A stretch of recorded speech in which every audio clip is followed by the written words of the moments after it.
In 2016, you had a situation where you kicked down your ex-girlfriend's Right. door Um, and got arrested.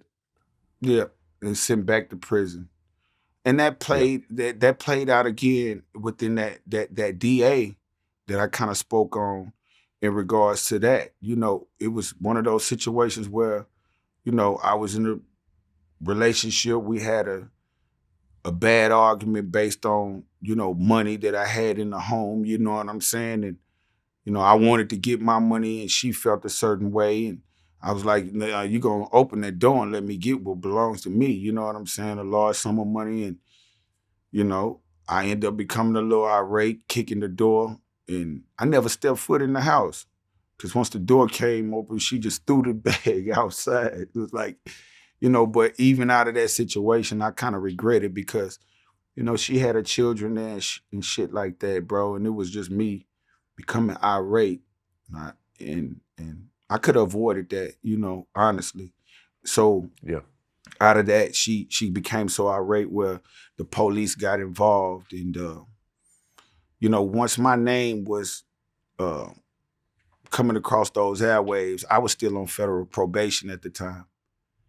And, you know, the DA immediately targeted that as a way of sending me back to prison. And that's exactly what he did. You know, I found myself on the way back to the same prison, but a higher level of prison. Now I'm headed back to Yazoo Federal Penitentiary, but to the medium yard, where he basically added some charge that I literally just found out about not too long ago, a couple weeks ago, in a bond hearing out here. And I'm like, what they charge? What's the name of that? Where'd that come from? And I realized that this man basically had to add a charge onto me in order to jack these points up and send me to a medium yard. Now I'm actually going back to prison in a high level prison. I went from being in a low, in an open dorm, to now I'm in a medium behind the door. But I'm in prison now with a year sentence.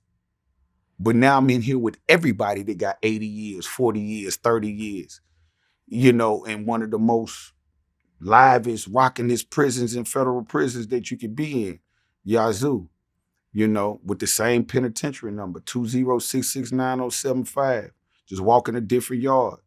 Niggas like, man, you back? You know, because it was niggas that I had done time in the low that done fucked up and made their way up to the medium now. They're like, what the fuck you doing in here? So I literally spent 3 months in transit, you know, just to get to that penitentiary. So technically I was only in the penitentiary for maybe 8 months, 7, 8 months type of thing. It wasn't a long thing before I was right back at the halfway house. You know what I'm saying? And that's how that went. So you end up doing 7 months in prison altogether? Yeah, it was maybe a little bit longer than that, but yeah, about that much. Not a full year. It wasn't a full year because he gave me a offer to go back and kill my probation, in a sense, and I was with that. I think I still had two or more years left of probation, but me going back to prison killed those years of probation, and I was failing drug tests and so on forth throughout my federal probation. So, you know, that was in a sense a blessing to be able to come home and be totally free from anything.